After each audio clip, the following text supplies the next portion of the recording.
Today, I'm visiting a local barbershop in Austin, Texas to better understand the views of mental health from the minds of young game changers, artists, and professionals.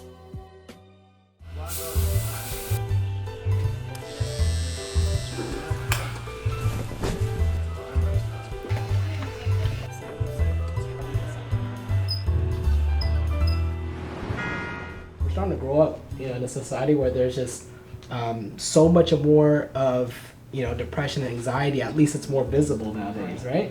Conversations like this is just so important because there's many people that are dealing with things. I think also one of my friends right now was just mentioned it to me. It was just like, man, how many times do you walk around and say, how are you doing to somebody? And they just say good.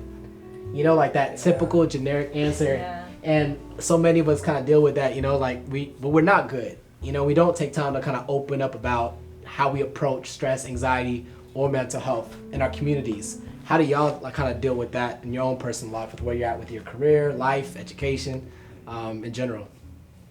I feel like the internet is both the best thing that's ever happened and the worst thing that's ever happened. Yeah. Because on the one hand, you are able, if you feel alone or isolated, chances are there's at least one other person on the internet who is experiencing the same thing as you.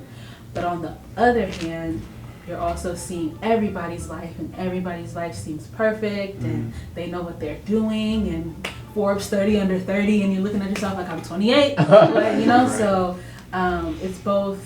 The internet has helped me kind of find my people, but it can also be kind of damaging. Right. So, because I live on the internet. And then also I was in the military, so that's a big part, mental health. We had to go through so many different psych evaluations, going overseas and coming back. And we had a lot of sergeants, and members I was in the military with, commit suicide because they came back and couldn't adjust, So talking about it, it really does help. Especially like me, I transitioned from being in the military to being a barber. And it was tough, but I got to go in Afghanistan. I was in Afghanistan for 2 years, And after that, I was like, yeah, I'm done, So I tell other people that go through certain things, because I've been through it in the military. I'm like, hey, man, it's all about talking about it, Even coming out of the military and then coming back to life, out here, how do you deal with that trauma? How do you? It never go away. What? No, it's with you forever. You just got to learn to deal with it. Just imagine, when you go to sleep, you have a bad nightmare and you wake up and you have that feeling. Just imagine that every day. And that's what Afghanistan was. It's kind of sad how our generation, where we at, we all gotta figure it out, because I feel like the older generation was always so dismissive and it kind of passed by. Cause I don't know about y'all, but I've always saw somebody they go that crazy man, that crackhead over there, and he's going crazy, we just so dismissive of it. Or, your uncle, he crazy as hell, and it's I got a lot of crazy uncles. Yeah, They just isolate them. Yeah, you just push them out. We just be so dismissive of it. Wrap it up in crazy. That's interesting. Even something I couldn't even imagine going home. Let's say I had a test or something I had to study for, or I wasn't doing well in school. I couldn't imagine going home saying to my dad, well, I have ADD, that's why I can't really focus in school. Can you imagine ADD? Can you imagine that? It's not happening.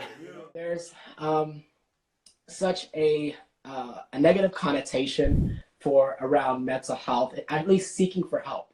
To better understand the causes, symptoms, and solutions on mental health, I held an Instagram Live conversation and community discussion with psychiatric nurse Ladette Muleta to discuss the topics of anxiety, trauma, and substance abuse. What are some ways that we can better normalize seeking help, for proper mental health care within our culture, our community, and our society today? What we're doing exactly, Nate, what you're doing today by, having this candid conversation about mental health, about anxiety, about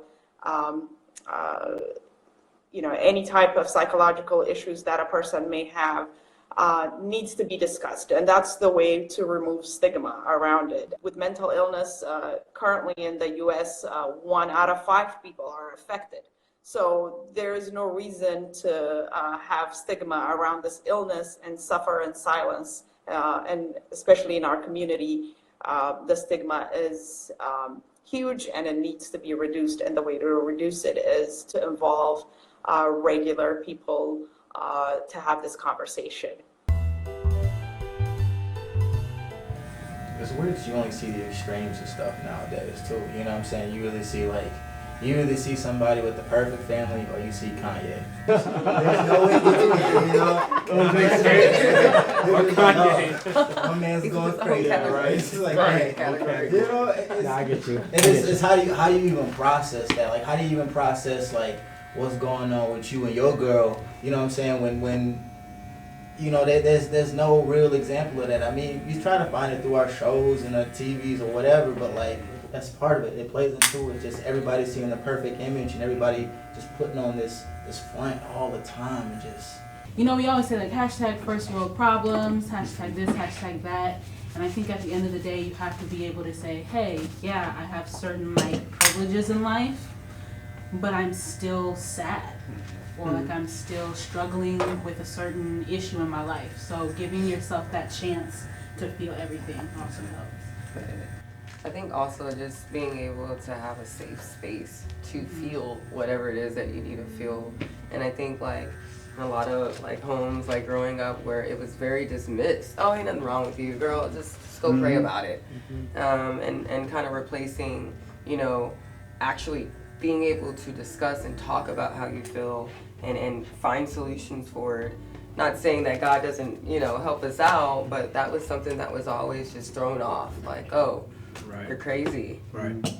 Or you need God, right? And it's kind of like, well, there's not a balance in between there. There is, especially with faith, and I've noticed that within the church because, you know, there's so many things that we just limit to just pray about it. Being educated on, you know, counseling, therapy, people that have done research and are, you know, have, you know, understand the human mind, you know, I mean, those things are important, right?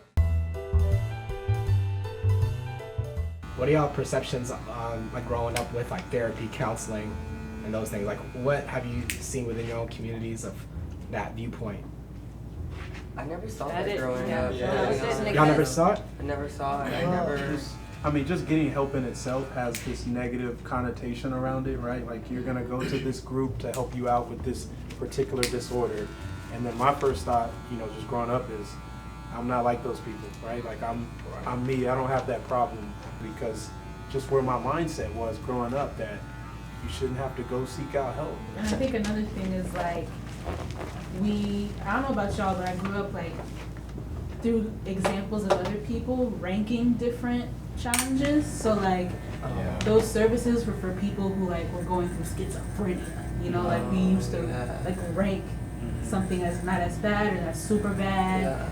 You know, so like depression is at like the easier end, like just chill, you got this. But then there's someone dealing with like they hear voices and like, oh yeah, Grego, you got, you know, that uncle got to go for that. Exactly. And so it's like, no, all of it is valid and important, and they're all different. Like you can't compare them together.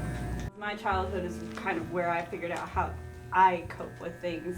The major incidents I could go to my parents, but for the most part, you know, if I was feeling something, I couldn't talk about it. And because my parents were so strict, like I couldn't go hang out with a friend, I couldn't go do any of that stuff, so I started writing. So I would just sit there and I'd write everything that I felt. And eventually, you know, those writings turned into poems, which turned into lyrics, which turned into song. And then as I got older and started making music, I started putting all those real feelings that I always had to, you know, keep to myself into song. And when I was sharing that with people, I found that I wasn't alone. There was this one time where a girl, my first project that I put out, she sent me a message saying, hey, I listened to your CD and it changed my mind. I was going to commit suicide. And it made me realize not only am I not alone, I'm helping other people not feel alone.